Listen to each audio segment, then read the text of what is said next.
Kalau Anies ini sampai detik ini nggak ada hasil karyanya. Ngurus gubernur DKI aja gagal kok. Masa 5 tahun berkuasa hanya dapat satu puskesmas? Yang benar aja. Yang ada adalah kelebihan bayar.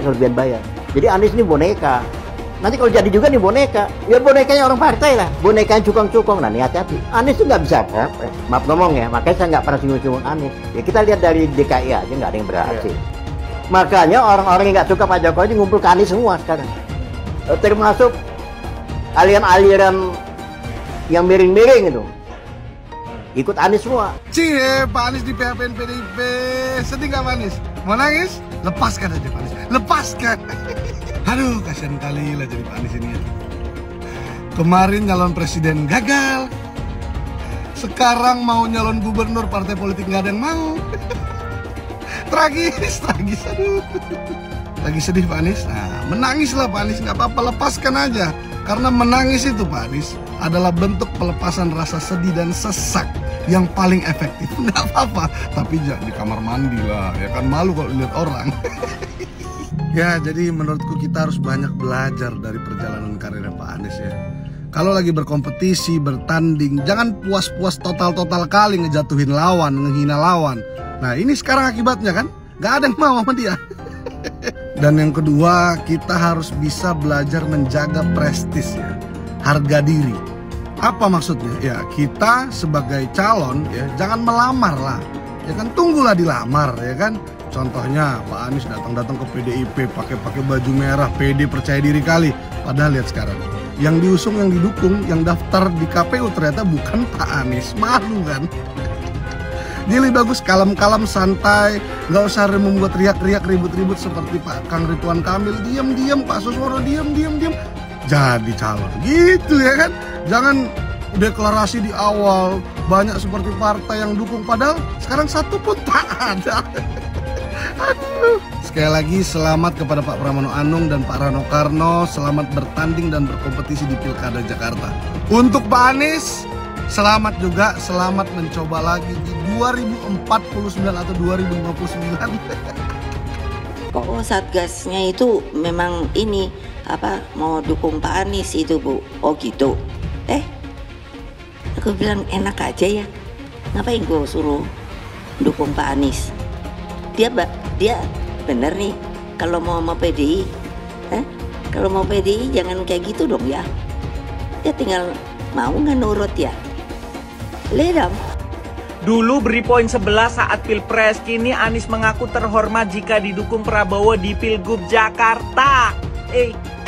Pak Anies Baswedan, Anda sadar diri dong. Anda itu sudah ngelokno ngocai kata-kata Pak Prabowo saat Pilpres, saat debat. Anda seolah-olah pintar sendiri, hebat sendiri dan merendahkan Bapak Prabowo. Pak Prabowo, lihat Pak Anies. Apa ndak izin? Apa ndak malu? Dulu gimana ke Pak Prabowo, sekarang ingin didukung Pak Prabowo. Halah, Pak Prabowo, ndak usah didukung Pak Anies Baswedan ini di Pilgub Jakarta. Lebih baik dukung calon yang lain, ya. Apalagi Mas Gibran, ndak usah didukung. Pak Anies loh koyok ngono, nanti di Pilgub Jakarta kalah, ambul, ya, terus malu. Nggak terima kekalahannya, sudahlah. Dulu kalau Pak Anies itu ke Pak Prabowo baik-baik saja, enak-enak saja, pasti didukung. Saya yakin yang mendukung Pak Prabowo dan hatinya sudah nancep nggak suka atas perlakuan Pak Anies ke Pak Prabowo, tidak akan memilih Bapak Anies Baswedan. Wis, nggak usah dipilih ya. Pak Prabowo nggak usah didukung, lebih baik dukung saya saja. Pak Anies, keliling. Entah saya itu mau sedih atau ketawa lihat perjalanan politik Anies Baswedan yang sepertinya akan selesai sampai di sini. Ya, saya kasihan melihat Anies yang ditinggalkan begitu saja oleh partai pendukungnya, PKS, PKB, dan Nasdem, ketika justru dia ingin bertarung di Pilkada Jakarta. Kasihan Anies sebenarnya, tapi itulah hidup, kenyang dengan pahit dan manisnya. Seperti perjalanan politik Anies, ya saya rasa cukup sampai di sini saja. Anies Baswedan gagal berlayar. Warga Indonesia, apabila yang akan mendampingi Ridwan Kamil pada Pilkada Jakarta adalah nama dari kader PKS, apakah itu Suswono, Saihu atau Sohibul Iman, maka dipastikan tidak akan ada partai yang bisa menggenapi 20% untuk mengusung Anies Baswedan. Semua partai kecuali PDI Perjuangan telah akan bergabung pada Koalisi Indonesia Maju Plus Plus atau KIM Plus Plus. Artinya Anies Baswedan akan gagal maju pada Pilkada Jakarta. Bagaimana menurut warga Indonesia? Apakah Anies Baswedan benar-benar akan gagal menjadi calon Gubernur Jakarta 2024? Sampaikan di kolom komentar. Terima kasih. Terakhir tahun lalu beliau ngomong gini sama saya. Sayang Pak Komut waktu itu tersangkut kasus. Kalau tidak, saya berani eksperimen ajak jadi wapres. Dan saya jamin kau terpilih Jakarta, wapres pasti terima rakyat. Dan kita akan terpilih. Tetapi saya tidak jamin 2024 bisa jadi presiden, dia bilang. Rakyat belum tentu bisa terima, yang kita kan. Terus saya bilang, Pak, nggak usah sesali Pak. Ya, saya bersyukur Pak. Coba kau nggak bisa jadi Pak Anies jadi presiden loh Pak. Peristiwa ributnya terjadi 2023 Pak. Nah itu dengan cara seperti itu kan ada satu proses. Dan saya juga bersyukur Pak dikirim ke tahanan supaya menenteramkan. Waktu itu isu kan Pak Jokowi bisa kalah, kata saya jadikan alat. Saya terima aja kan Pak. Saya bersyukur bisa masuk tahanan, bisa ada hari ini. Makanya itu Bapak juga putuskan kok jadi presiden direktur. Pak Tito bilang, jadi saya tidak boleh lagi ikut jadi pejabat yang karena dipilih rakyat, tapi ditunjuk gitu. Anak abah, lihat nih. Anak abah, mana anak abah? Nih, abah kalian mengaku terhormat jika kembali didukung Prabowo di Pilgub DKI 2024. Astagfirullahaladzim. Inilah yang dimaksud gerakan perubahan itu kali ya. Otaknya berubah-ubah. Sumpah gak ngerti lagi, gak tahu malu, gak tahu diri banget kok. Bisa gitu kan dia berpikir seperti ini. Emang paling enak menjilat ludah sendiri orang yang lu hina di depan masyarakat Indonesia. Sekarang menjadi ya mencoba menjadi PSD begitu. Nggak habis pikir kok, kayak buka tembok gitu loh. Kasian tuh anak-anak abahnya. Ada yang sampai jual mobil, ada yang sampai ke surga gara-gara kelaparan. Ada juga yang sampai memutuskan silaturahmi hanya gara-gara beda pendapat. Taunya ya orang-orang kayak gini udah tahu lah. Apakah Anies salah ngasih sinyal untuk minta didukung kembali sama Prabowo? Tentu saja tidak. Gue juga udah pernah bilang, dari zaman batu politik memang sekotor itu. Agama juga bisa dimanfaatkan demi kekuasaan. Yang goblok adalah lu yang mendukung orang-orang seperti ini setengah mampus. Memutuskan silaturahmi hanya gara-gara beda pendapat. Dan dia apa? Dia tetap ingin menjadi penguasa. Lihat siapa yang menggunakan agama untuk memprovokasi umat. Tapi mereka fine-fine saja. Mungkin nggak sih terjadi pertarungan ulang Anies Baswedan versus Ahok dalam Pilgub DKI 2024? Ahok sendiri namanya sangat percaya diri untuk maju sebagai petarung dalam Pilgub 2024 ini. Ahok menyatakan pertandingan ulang antara dia dengan Anies akan menjadi sebuah pertandingan menarik. Dia bahkan tak khawatir kalau pihak Anies nantinya akan mengangkat isu politik identitas. Kita mungkin bisa berharap bahwa penduduk Jakarta lebih rasional dibandingkan daerah-daerah lainnya. Tapi pengalaman Pilgub DKI 2016-2017 menunjukkan harapan itu tak sepenuhnya berlaku. Akan kembali beredar konten-konten tidak masuk akal seperti jangan mensolati jenazah pendukung Ahok karena pendukung Ahok adalah pengkhianat Islam. Dan itu bisa kembali memecah belah Jakarta atau bahkan Indonesia.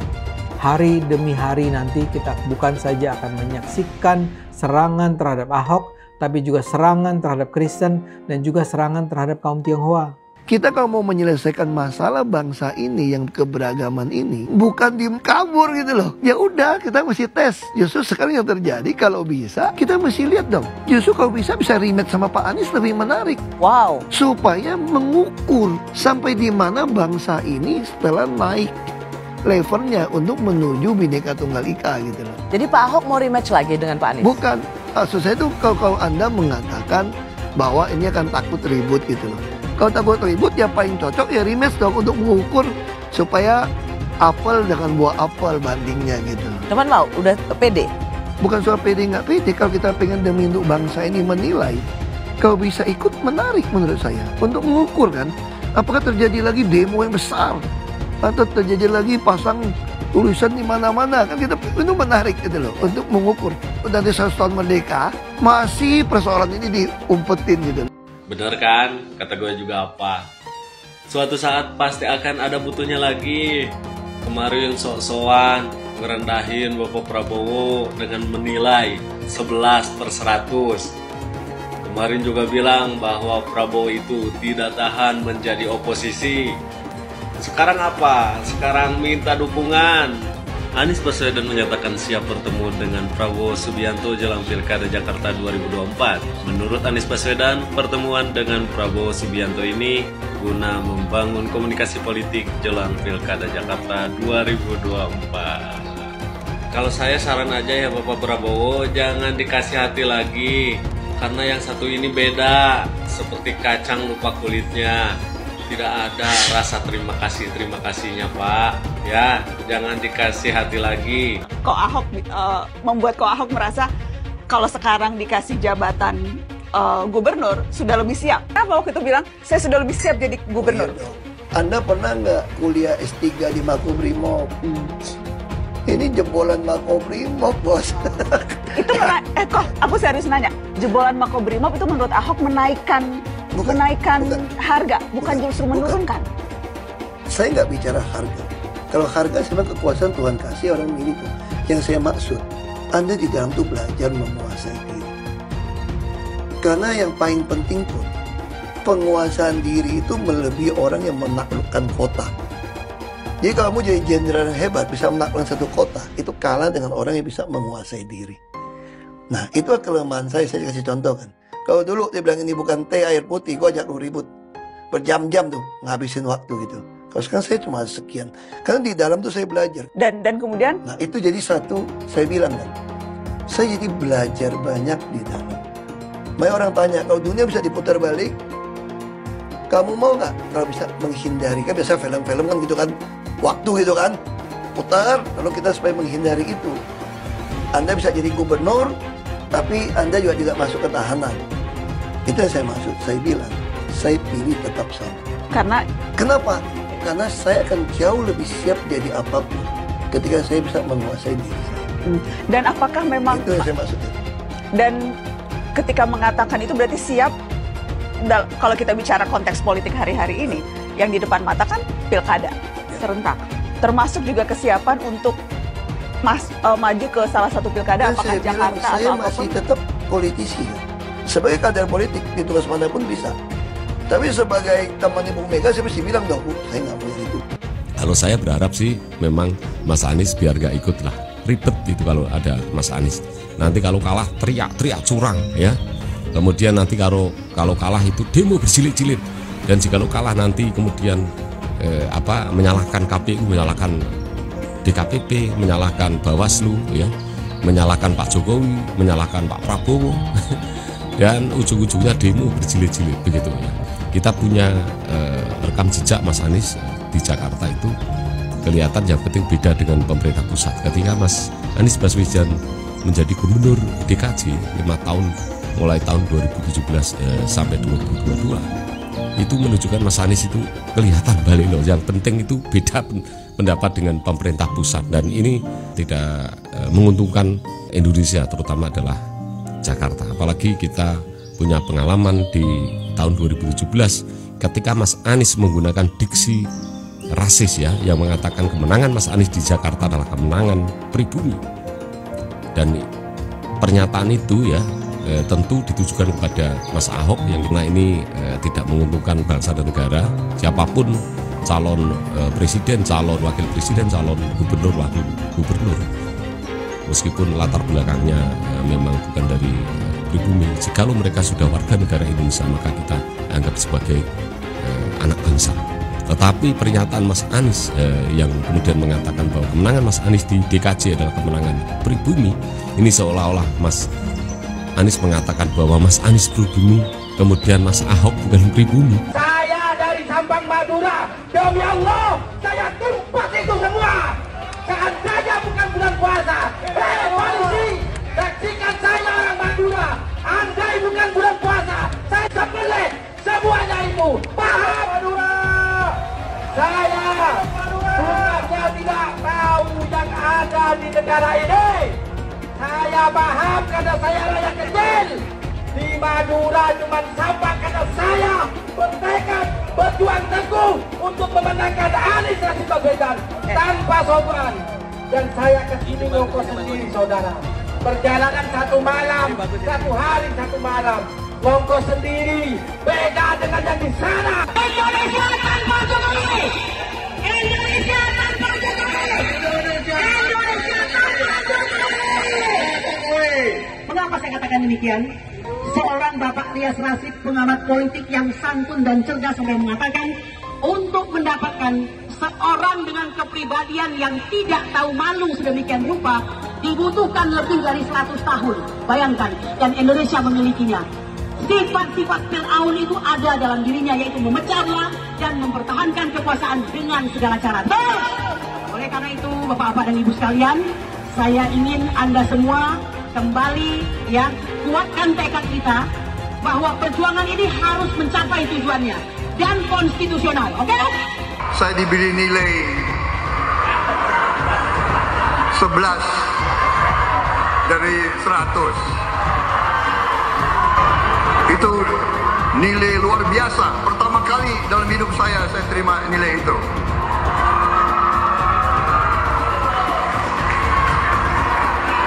Dari orang yang saya beri kebaikan. Disampaikan oleh Mas Anies, sebagian besar yang disampaikan oleh Pak Ganjar itu kebohongan, itu fitnah.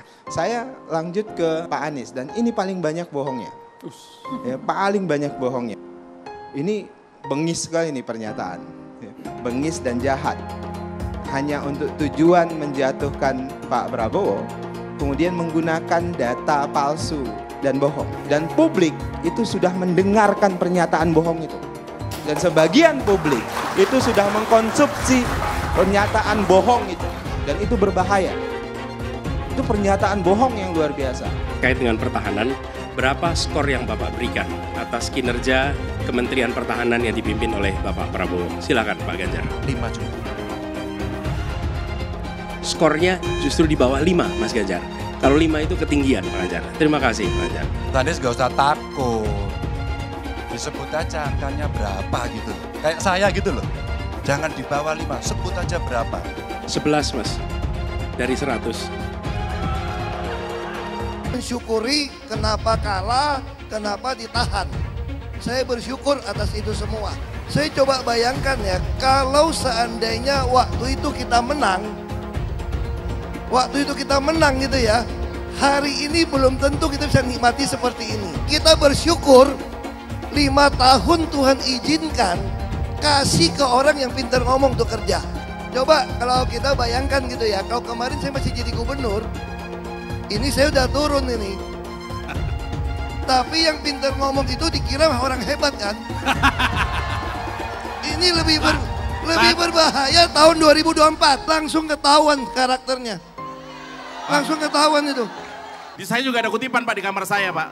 Tulisannya, Jakarta telah mengambil keputusan yang fatal. Jangan hanya konsentrasi pada pembangunan benda-benda mati yang indah difoto dan bisa ditunjukkan dalam 5 tahun hasilnya. Kalau kita mau menilai sebuah janji, maka lihat janjinya atau lihat kenyataannya. Dulu janjinya apa ya? Dan ini aneh, betul-betul aneh. Ini bukan kampanye, tapi saya sampaikan di sini. Di satu sisi menyiapkan jalur-jalur air untuk dikirim ke laut, di sisi lain di lautnya dipasang dengan pulau reklamasi, tinggal tunggu waktu jadi rob, air balik. Dan ini melawan sunatullah. Kenapa? Air itu turun dari langit ke bumi, bukan ke laut. Harusnya dimasukkan ke dalam bumi, masukkan tanah. Di seluruh dunia air jatuh itu dimasukkan ke tanah. Bukan dialirkan pakai gorong-gorong raksasa ke laut. Jakarta telah mengambil keputusan yang fatal. Bukan banjir, itu memang parkir air. Bukan banjir, itu memang parkir air. Masyarakat berkeliling dengan membawa toa untuk memberitahu semuanya, termasuk sirine. Naik iPhone 82 miliar. Apa alat transportasi yang dimiliki oleh hampir setiap orang? Alat transportasi yang dimiliki semua orang adalah kaki. Kalau seandainya orang Jakarta percaya Pak Anies jadi gubernur pun, saya berani jamin kok dia akan lakukan normalisasi yang sama seperti saya lakukan kok. Gak usah bohong lah. Ketika air sampai di muara, maka siap untuk dipompa ke laut.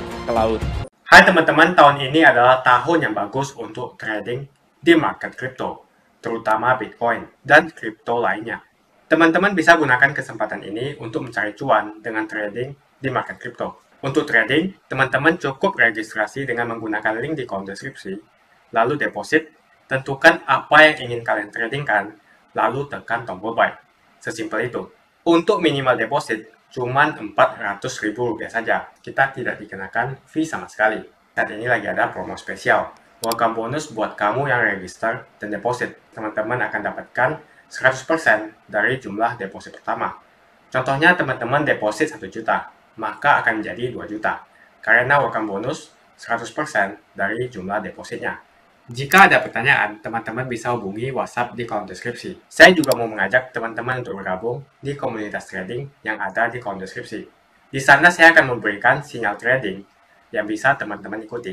Seperti biasa, kalau kamu suka dengan video ini, jangan lupa komen, klik like, dan subscribe. Kelihatannya Rizik Syihab sedang kembali bersiap-siap. Sangat bisa dipahami kalau Rizik itu memendam kemarahan luar biasa pada presiden. Selama 7 tahun terakhir, dia dibuat tak berdaya untuk bisa terus memimpin umatnya. Dia terpaksa harus melarikan diri dan bersembunyi di Saudi, dipermalukan, dikejar, dipenjarakan, dan tak bisa lagi mempengaruhi jalan politik Indonesia di bawah Jokowi. Tapi kini setelah dia dinyatakan bebas bersyarat, sementara Jokowi sendiri tinggal berkuasa selama 2-3 bulan terakhir, Rizik tampaknya ingin kembali didengar. Ini misalnya terlihat dalam video yang diunggah sebuah akun media sosial X pada 3 September. Dalam video itu, Rizik mula-mula bicara soal dinasti politik. Dia bilang, dinasti politik itu tidak diperbolehkan dalam sistem demokrasi kita.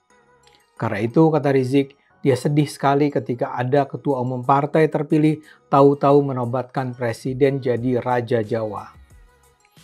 Seperti Anda lihat, terasa sekali Rizik berusaha mengejek Jokowi. Dia memanfaatkan pidato Bahlil Lahadalia yang baru terpilih sebagai ketua umum Golkar untuk melecehkan Jokowi. Pernyataan Bahlil ini lantas menimbulkan banyak respons. Semua yang berkomentar paham bahwa yang dimaksud Bahlil adalah Jokowi. Dan Bahlil seperti menyatakan bahwa Jokowi adalah pemimpin bertangan besi untuk menghajar semua pihak yang bermain-main dengannya. Untuk mempersegar ingatan Anda, Bahlil itu memang menyinggung istilah Raja Jawa dalam pidato perdananya setelah resmi terpilih sebagai pengganti Airlangga Hartarto. Bahlil meminta para kader Golkar untuk lebih paten lagi. Terus dia bilang, Raja Jawa ini kalau kita main-main celaka kita. Saya mau kasih tahu saja, jangan coba-coba main-main barang ini. Waduh, ngeri-ngeri sedap barang ini. Belakangan, Bahlil sendiri mengatakan dia hanya bercanda mengenai Raja Jawa. Itu hanya candaan politik saja, bukan statement politik, ujar Bahlil. Tapi biar bagaimanapun, istilah Raja Jawa buat Jokowi ini langsung memviral. Dan istilah ini pula yang kemudian ditunggangi Rizik sekarang. Lebih lanjut dia bilang, Raja Jawa seharusnya memiliki karakter sederhana dan merakyat. Dia kemudian mengadu domba Jokowi dengan Sultan Hamengkubuwono. Dalam video itu, Habib Rizik bahkan sempat menyinggung soal penggunaan jet pribadi dan membandingkannya dengan keluarga Sultan Jogja yang jauh dari kesan mewah. Anak Sultan di jalanan tetap naik angkot, tetap naik becak, gak naik jet pribadi saudara. Itulah raja asli, kata Rizik. Raja Jawa yang asli itu Sri Sultan Hamengkubuwono yang ada di Yogyakarta. Itu Raja Jawa, ujar Rizik. Orangnya pintar, sopan, merakyat, dekat dengan masyarakat, dan keluarganya tidak sombong, ujarnya. Kalau yang ini sih, Firaun Jawa, katanya lagi. Rizik mengudarkan kembali perang terbuka dengan Jokowi. Dia seperti merasa punya kekuatan baru untuk mengaum, atau setidaknya mengeong dengan keras. Pertanyaannya, kenapa Rizik kini kembali percaya diri? Ya bisa jadi karena dia merasa ke depan dia akan kembali mendapat dukungan dari kubu Prabowo. Sang konon Habib itu seolah mengadu domba Jokowi dengan Sultan Jogja yang dikatakannya sebagai the real Raja Jawa. Dia seperti melecehkan Jokowi sebagai seorang elit yang sombong dan tidak dekat dengan rakyat. Dan yang paling kurang ajar, Rizik melecehkan Jokowi sebagai Fir'aun Jawa. Hubungan Rizik dengan Prabowo memiliki pasang surut tersendiri. Rizik dikenal merupakan pendukung Prabowo dan timnya pada Pilpres 2014, Pilgub DKI 2017, dan Pilpres 2019. Keterlibatan kubu Rizik pada Pilpres 2014 dan Pilgub DKI 2017 bisa dilihat sebagai biang merebaknya bentuk-bentuk ujaran kebencian, intimidasi, dan persekusi yang ditujukan terhadap kaum minoritas di saat itu. Catatan bahkan menunjukkan, segera setelah Prabowo dinyatakan kalah dalam Pilpres 2014, Rizik sempat mendorong Prabowo untuk melakukan people power, alias aksi ke jalan untuk menolak hasil pemilu. Untunglah Prabowo menolak dan memilih mengajukan gugatan ke Mahkamah Konstitusi. Rizik ketika itu mengaku kecewa, tapi tetap mendukung kubu Prabowo yang mengajukan nama Anies pada Pilgub DKI 2017. Rizik dan para sekutunya memanfaatkan kasus Al-Maidah 51 untuk memenangkan Anies mengalahkan Ahok. Operasi itu sukses, namun Rizik terpaksa melarikan diri dari Indonesia akibat terbongkarnya kasus dugaan penyebaran konten mesum antara Rizik dengan Firza. Selama 3 tahun Rizik bersembunyi di Saudi. Pada 2019, Rizik kembali mendukung Prabowo dalam Pilpres. Untuk memperoleh dukungan itu, Wasekjen Gerindra bahkan sampai mengunjungi kediaman Rizik di Mekah. Hubungan Rizik dan Prabowo baru memburuk pada 2019 ketika Jokowi menarik Prabowo ke dalam kabinetnya. Para pendukung Rizik secara terbuka menyatakan kekecewaan mereka. Pada 2020 Rizik kembali ke Indonesia. Namun baru beberapa bulan tinggal di Jakarta, Rizik ditahan dan kemudian dipenjara untuk 3 tuntutan terpisah. Kuasa hukum Rizik, Aziz Yanuar, sempat mengatakan mereka menghormati hak Prabowo untuk bergabung dalam pemerintahan Jokowi, namun pilihan itu menjadi catatan tersendiri bagi Rizik. Jadi seperti tadi dikatakan, hubungan Rizik dengan Prabowo tidaklah statis. Keputusan Prabowo untuk bergabung dengan Jokowi jelas menjadi faktor yang sangat mempengaruhi kedekatan mereka.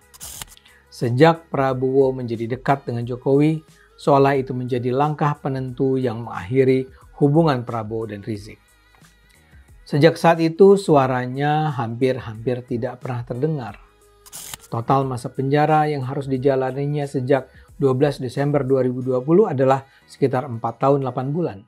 Namun pada 20 Juli 2022, Rizik dinyatakan bebas bersyarat karena ia memperoleh hak remisi. Artinya dia hanya menjalani masa penjara 1 tahun 7 bulan. Menjelang Pilpres 2024, kubu Rizik tidak lagi mendukung Prabowo. Secara terbuka, mereka menyatakan memilih mendukung nama Anies Baswedan. Setelah Anies terjerembab, ada tanda-tanda bahwa Rizik kembali membuka peluang bagi kubu Prabowo. Salah satu peristiwa terpenting adalah kedatangan sejumlah elit Gerindra ke rumah Rizik pada 3 Agustus. Yang datang adalah Ketua Harian DPP Gerindra Sufmi Dasko dan anggota DPR fraksi Gerindra Habibur Rahman. Seusai acara, Dasko mengatakan kunjungan itu merupakan bentuk silaturahmi biasa dan mereka tak membicarakan politik. Tapi kan kita tidak tahu apa yang sekarang ada dalam kepala Rizik. Mungkin dia merasa kedatangan Dasko dan Habibur Rahman merupakan sinyal bahwa Rizik kembali dihargai. Dan karena dia sekarang kembali sudah dihargai, dia mungkin merasa bisa kembali melontarkan tembakan ke Jokowi yang sudah berperan besar dalam menyumbat gerakannya. Saya sendiri tidak percaya bahwa Prabowo kini mulai ingin kembali mengajak Rizik ke dalam koalisinya. Saya percaya Gerindra memang datang ke rumah Rizik untuk sekedar bersilaturahmi. Kita lihat saja kemana Rizik akan bergerak. Tapi Rizik dan kawanannya harus tahu, bila mereka ingin kembali memecah belah Indonesia, kita tak akan diam saja, kita akan melawan. Dengan menggunakan politik identitas, relawan Anies akan menggulingkan Jokowi. Relawan Anies yang mayoritas pengasuh khilafah, seperti kadrun FPI dan HTI, ingin melengsarkan Pak Jokowi. Tapi pendukung Anies lupa bahwa 82% penduduk Indonesia suka dengan kinerja Pak Jokowi. Saya pikir kalau terjadi baku hantam, maka ada 82% yang akan menghajar kadrun pengasong khilafah itu. Yang jelas saya tidak akan memilih Anies, karena Anies bukan pribumi yang jelas. Dan Anies juga merupakan antitesis daripada Jokowi. Antitesis artinya bertolak belakangan dengan semua kebijakan Jokowi. Anies sudah terang-terangan menyebutkan dia tidak akan melanjutkan kinerja dari Pak Jokowi. Tidak ada infrastruktur yang akan dibangun jika Anies memimpin Indonesia 5 tahun ke depan. Lagi pula Anies juga didukung oleh khilafah dan pendukung Anies dari ormas seperti FPI dan juga HTI. Apa kita mau FPI dan HTI kembali di Indonesia jika Anies memimpin? Anies adalah bapak politik identitas yang menghalalkan segala cara untuk menggapai kekuasaan, termasuk menggunakan politik identitas berbasis agama. Kita lihat di kasus Ahok. Kita sudah bisa melihat kinerja Anies selama 5 tahun di Jakarta, dan ini merupakan rekam jejak Anies Baswedan. Tidak ada satupun janji yang dipenuhi, dan tidak ada kinerja yang bisa dibanggakan. Dari DP 0%, OKOC, kelebihan bayar, Formula E, banjir, sumur resapan, jalan rusak, dan gonta-ganti nama jalan. Jadi saya rasa tagline perubahan yang diusung Anies adalah tagline merubah kata korupsi menjadi kelebihan bayar, supaya semua koruptor tidak dijerat oleh pasal korupsi. Karena mereka semua hanya melakukan kelebihan bayar. Jadi perkataan Ahok sudah terbukti, dan Jakarta sudah menjadi korban. Jangan biarkan Indonesia menjadi korban kibulan Anies Baswedan. Suara minoritas jangan lagi merasa takut untuk memilih pemimpin yang membela hak minoritas. Karena Anies jelas hanya memanfaatkan suara minoritas untuk mendapatkan suara. Ingat, di belakang Anies ada ormas pengasong khilafah, seperti FPI, HTI, PA212. Saya yakin sebentar lagi karma Ahok akan mengejar Anies Baswedan. Begitu saja opini saya hari ini. Tuliskan opini kalian tentang Anies Baswedan di kolom komentar. Dan juga tuliskan pendapat kalian tentang people power oleh relawan Anies untuk melengsarkan Pak Jokowi. Tuliskan pendapat kalian. Jika kalian siap untuk melawan people power yang digaungkan oleh relawan Anies, ayo tuliskan lawan people power di kolom komentar. Pastikan Anda semua like video ini dan bagikan video ini ke teman dan family Anda supaya mereka semua mengetahui tentang informasi ini. Tekan tombol subscribe dan bunyikan lonceng notifikasi supaya kamu tidak ketinggalan